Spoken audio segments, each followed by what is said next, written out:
Lord of the Rings: The Fellowship of the Ring is the first Lord of the Rings movie of the trilogy. It follows the story of the One Ring of Power created by the Dark Lord Sauron in his quest to destroy all of Middle-earth. But before that, Sauron is defeated and the One Ring of Power is lost over time until it was found by Bilbo Baggins, later entrusted by his nephew Frodo Baggins.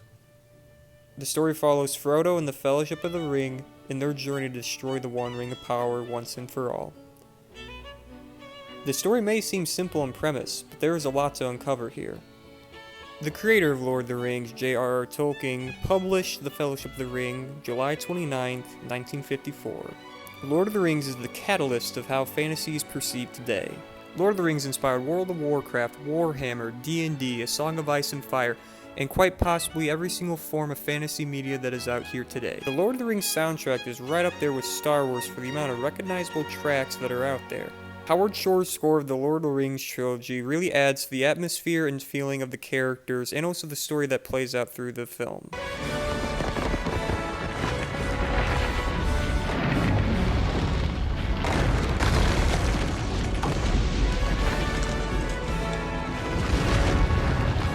The majority of this film was filmed practically and also on film.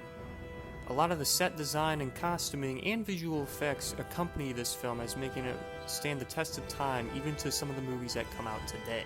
The lighting, the color, and the editing of this film also highlight it as being something very different from the fantasy genre. All the costumes in Lord of the Rings are very distinct and very different from one another, really adding to the film that it is set in this world, that everything in this world is its own thing apart from our world.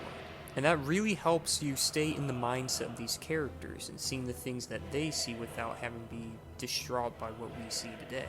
Especially since Lord of the Rings was shot mostly in New Zealand, and that creates an environment synonymous with Lord of the Rings. But even just filming in New Zealand, even the practical sets that they use stand out in this film a lot as well. The Mines of Moria, Hobbiton, Rivendell, Lothlorien, Amon Hen, Mordor, all those things attribute to the film to having it have its own look. And speaking of look, the cinematography of this film stands above none other. Every shot in this film has a purpose of being there. Each one tells a story with a single frame, whether it be from face to ring. This film also combines VFX shots with practical shots to combine them into some very incredible looking pieces of work. A lot of things that look like CGI are most likely not, at least in the first movie. A lot of forced perspective and also having scaled actors perform with the bigger actors really help the film. Some shots will be sweeping shots that scroll all the way down below, combining green screen, practical actors, practical sets, miniatures, to combine something that looks like magic. It is no secret that Peter Jackson loves to use forced perspective shots all the way through Lord of the Rings, making the Hobbits seem smaller when not using their scaled actors, so they can interact with some of the more bigger actors.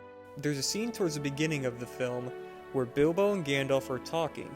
You can see that Gandalf and Bilbo are actually not even in the same room with each other, because Gandalf and Bilbo were green screened in together, but it works in such a seamless manner that it seems so good that it tricks your eye into thinking that they're there. The pacing in the first film is also really well done. There's moments where it speeds up, and then slows down, then speeds up, and then slows down, and then with a climactic final battle with a sad farewell. J.R.R. Tolkien may have not have wrote a book that would have been adapted well for a movie, but somehow he made a book with a perfect 3-act structure for a really well adapted movie. And I think that helps this first film a lot be sometimes people's most favorite Lord of the Rings film. The behind the scenes of Lord of the Rings is something that is truly interesting, especially when you take into account that the behind the scenes themselves is actually just a movie in itself. I especially love this shot where Viggo Mortensen's actually deflected that knife.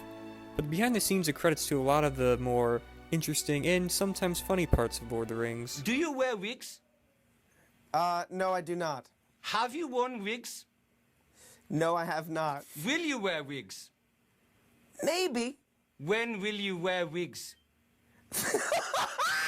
But in the end, I think this movie stands the test of time as being probably one of the most influential films and also series of all time.